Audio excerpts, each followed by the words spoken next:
Ladies and gentlemen, today is December 15th, 2015, and this is the KNKL Show, episode 274, where we learn to be better artists. My name is Kienan Lafferty, and this is going to be a tutorial on adding life to your lines. And what could we possibly be using as our subject matter to do that? None other than the beautiful Wayna, which is, of course, a Draw This Again from 2003, right? Is that right? Wow, 12 years ago. Yes, this is the Christmas elf girl that we are going to be learning about today. And we're talking about adding life to lines, because you might look at this and say, wow, well, isn't that nice? Isn't that great? But you take away this one layer and then you have like muddy colors and you have weird mixtures of like the lines and values happening. And I'm going to teach you guys how to light your character back up, add the life back into those lines.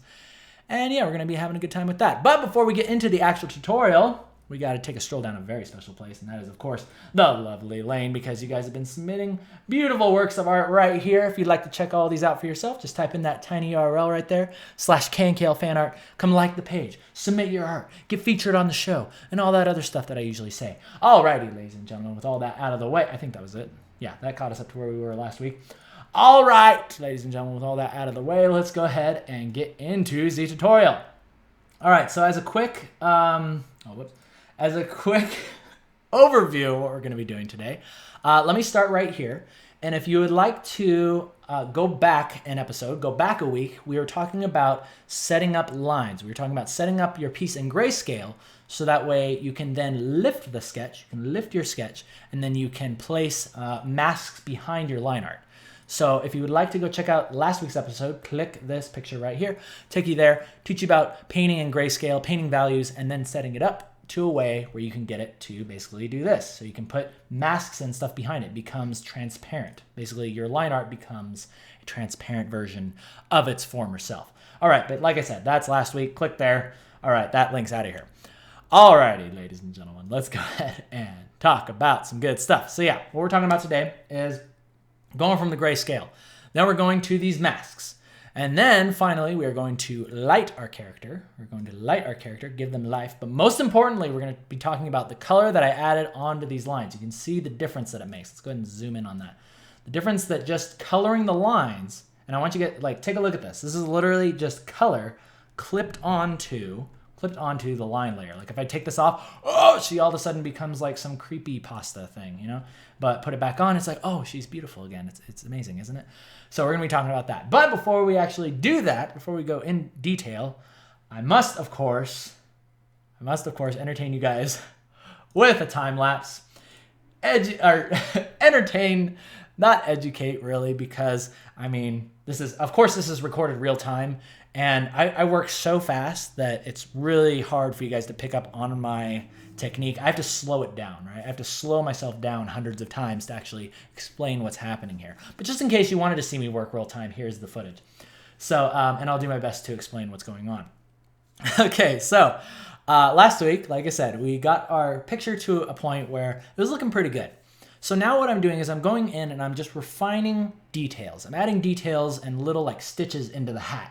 I'm adding in, okay, for a second, I seriously thought my microphone was not working. I was literally going to flip out of my chair if that happened. But anyway, okay, so adding details to the grayscale version, getting it ready to be lifted off the canvas, like we did last week. We're having a good time with that.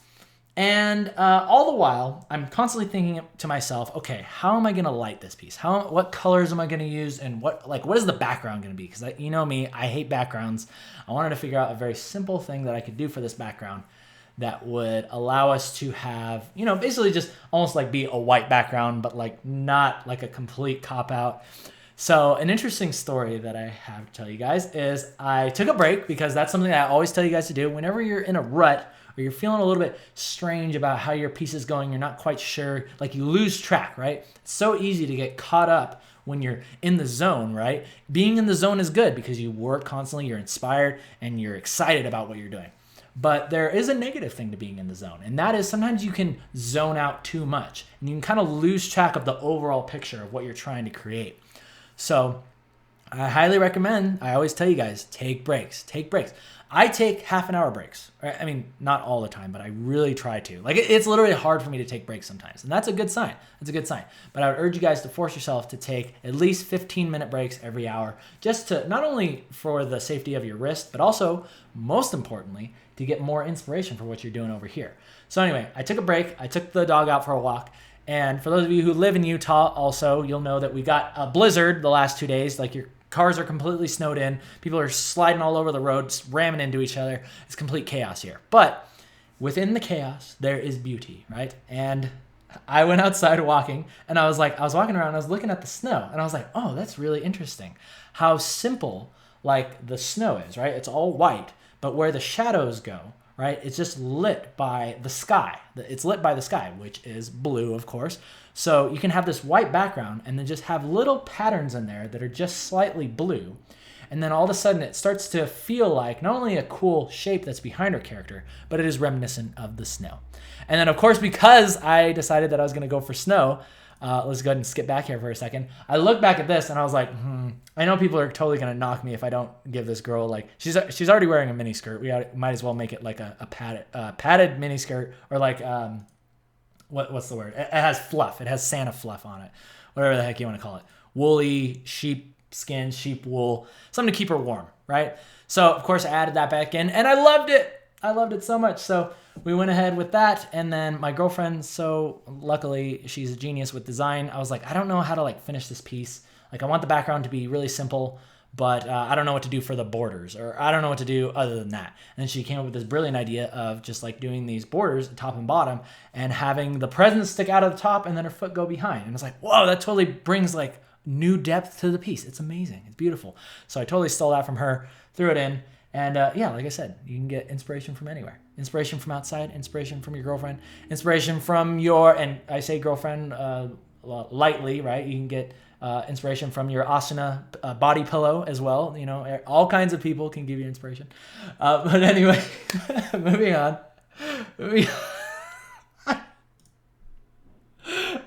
Okay, I hope I didn't offend you. If you have an asana body pillow, don't feel bad. Don't feel bad. I wanted one too. But anyway, let's go ahead and move on with this piece. Asana's hot. I mean, come on, why not? I mean, this kind of looks like elf asana. Why not? It's elf asana with green hair. Okay, so anyway, going on with the colors. Moving on to the colors.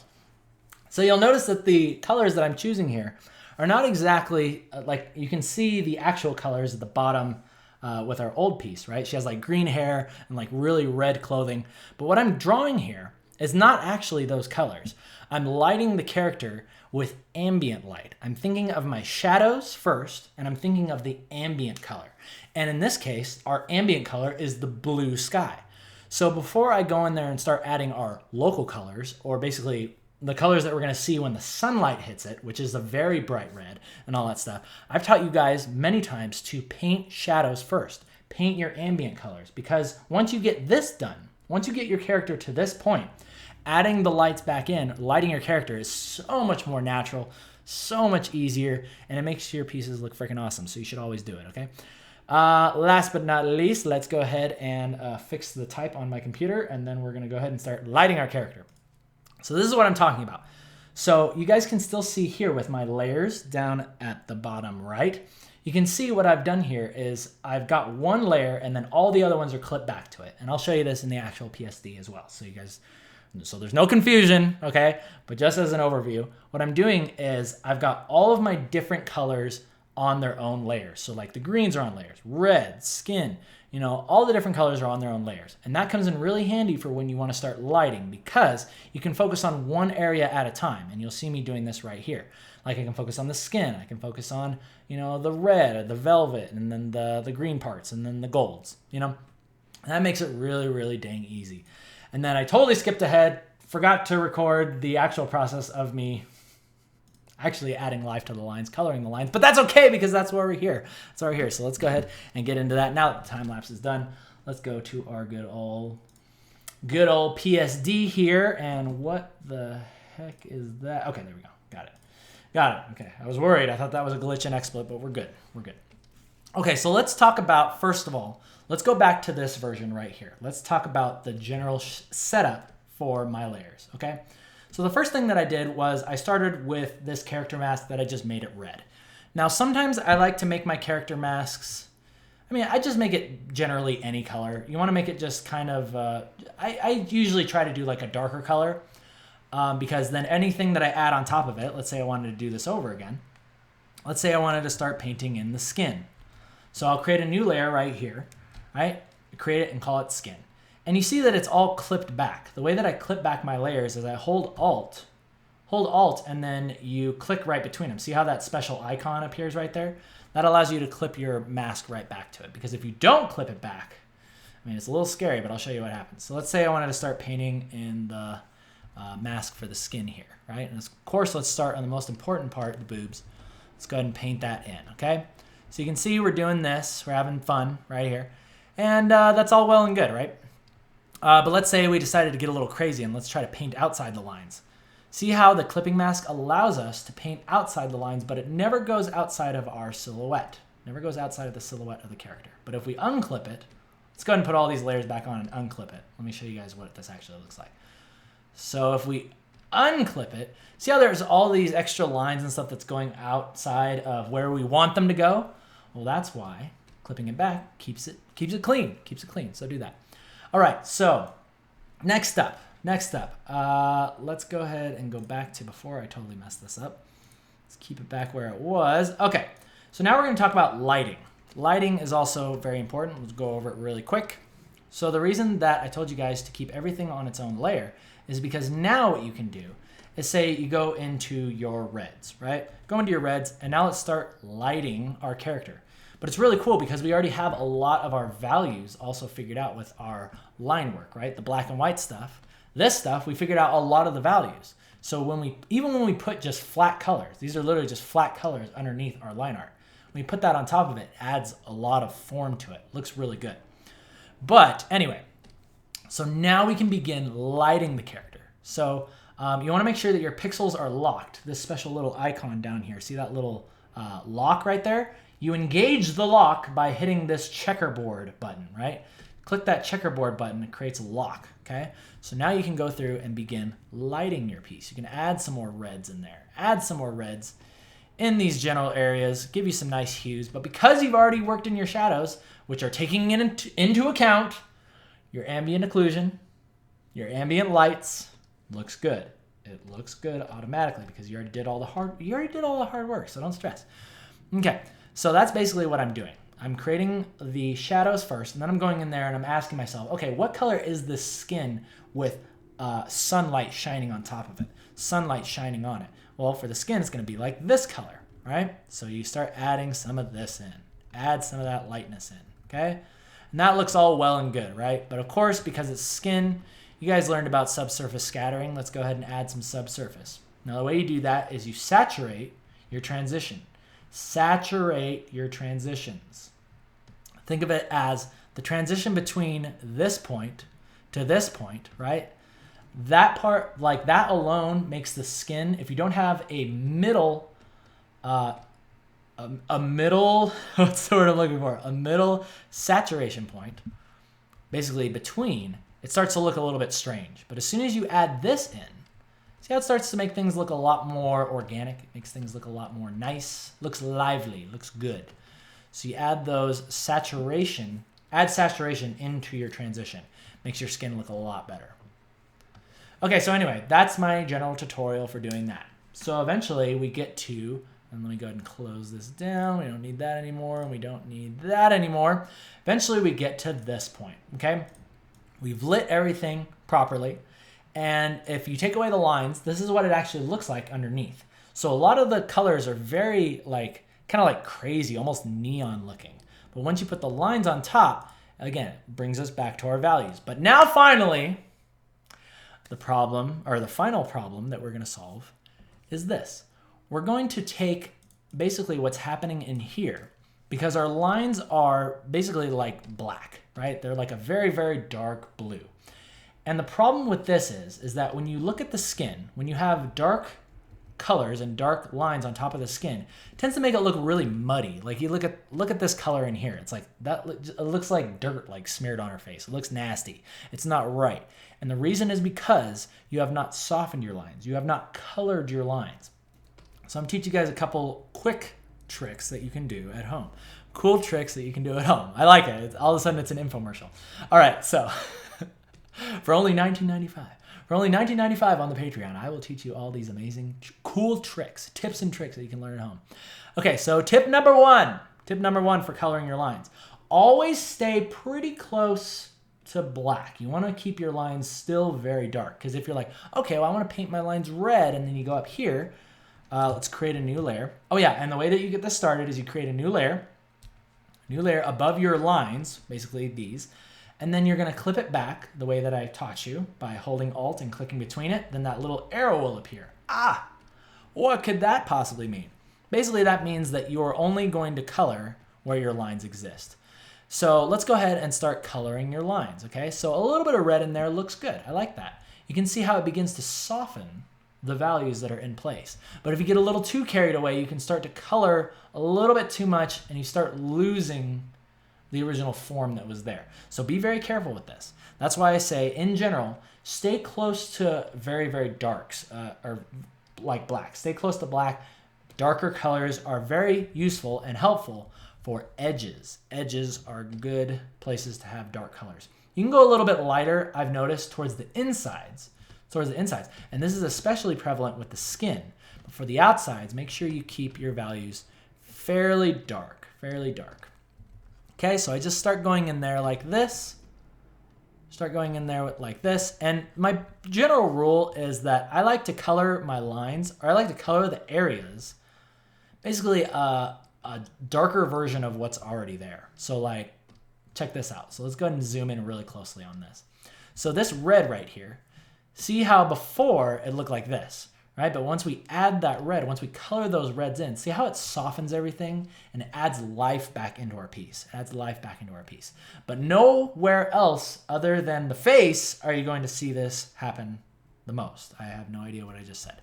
Basically, it's going to be most noticeable in the face. So, and I highly recommend that if you're going to color anything, please color the lines of your face, because it's going to take away this nasty feeling, okay? So go ahead and color. I'm using this dark red. Dark reds work really good here. So see how immediately, once we start laying in these reds, it starts making the shadows feel so much nicer. It feels so much more natural. It feels like a natural woman. I love it. A natural anime woman. That's the way I like them right there. So we go ahead and color this stuff in. Color those areas. And immediately, you can see the face is now becoming much softer. We're adding life back into our lines. And that's the most important thing that I can tell you guys about today, is that if you're going to do this type of setting up your piece, the way that I have taught you guys, I already know it's the best. I know it's the best. If you're not doing it, you should be doing it, because it's just so dang easy. But when you start doing it, coloring your lines this way will help to alleviate basically this stuff that happens. Like, compare this cheek over here. Compare this cheek to this ear. Look at the difference. Do you see how this one feels like so strange because of the line color?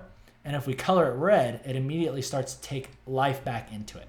Takes life back into its own hands, and it feels great. So that's basically how we got from here to here. I did that entire thing throughout the entire face. And you can see I actually went even brighter here. I actually went really bright on these colors. So remember how I was saying don't go too bright. Eventually towards the end, you can start adding in little areas of brighter colors. And basically the brighter that you go, the less it's going to show. Ooh, I like that. That rhymes. I like that a lot. So the brighter you go, the less it'll show. So you can go in there and really start kind of like adding in little things like this. And this can also simulate your subsurface scattering. Isn't that nice? You can also simulate that type of stuff. But I don't want to get too carried away because, oh crap. Whoops. Okay, hang on. I got this. Let's just go right back. I realized I was working on this before I even saved it. Okay, hang on. Okay, there we go. That's good. Good, done and done. Okay, don't worry. I got this. It's okay. I'm so like picky with my work. It's like if I change one thing and didn't save it the way that it was, I feel like the whole piece is ruined. I better just start over again. But it's all good because that is basically the end of the tutorial. So to sum it all up, guys, yeah, just add that life back into your lines in the way that I've showed you here with your clipping masks. It'll make your pieces look so awesome. It'll set you up really well for your overpainting stage, which is also another thing that you can do. Let me go ahead and demonstrate that. At the very end, you can go in and you can start doing your overpainting. And that basically means like whatever you say goes. Right? So you can go ahead and start painting in stuff. But notice how all the colors that you really need to work with are already on the canvas. Like here, I can see some little artifacts. I probably want to kind of clean up the edge of that. But see, I'm literally just eyedropping that. I'm just eyedropping that and putting that back in. Right? And let's say that I wanted some brighter reds to be in this part of the headpiece, right? I can just go ahead and paint that right in there, but don't get too carried away. Don't get too cocky, Star Fox. And go ahead and put that in there, but not too much because you don't want to lose the work that you've already done, right? If you find yourself overpainting too much, I would highly recommend that you watch out. Just be really careful with that. I mean, obviously, depending on what style you're going for. But for this one, I promised myself that I would not do too much overpainting. I wanted to get most of the character done, most of the piece, the feel done with just the overpaint, or with just the lines and the coloring of the lines. All right, ladies and gentlemen. So with all that, we're going to go ahead and end today's show.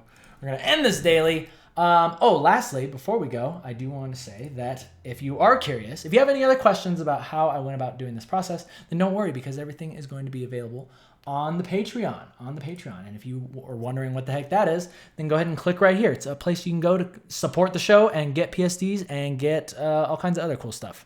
So yeah, just click right here on the link. Should be there. You can go there and support. And speaking of awesome people that have decided to support the show, I want to say thank you to all my awesome sponsors, Laura Bashir, David Chiariello, and of course, Non-Plus. Thank you to these amazing people for keeping the lights running, my amazing sponsors. And yeah, if you'd like to sponsor the show, this is also an option on the Patreon. Alrighty, ladies and gentlemen, so with all that, we're going to go ahead and end today's show. Thank you for joining me live on, well, not live, kind of live. I shot it live, whatever. Thank you for joining me on YouTube. Thumbs up if you like it, thumbs down if you don't. My name is Kienan Lafferty. You guys have a merry, merry weekend. Merry rest of the week. I'll see you next Tuesday. And until then, you guys take care.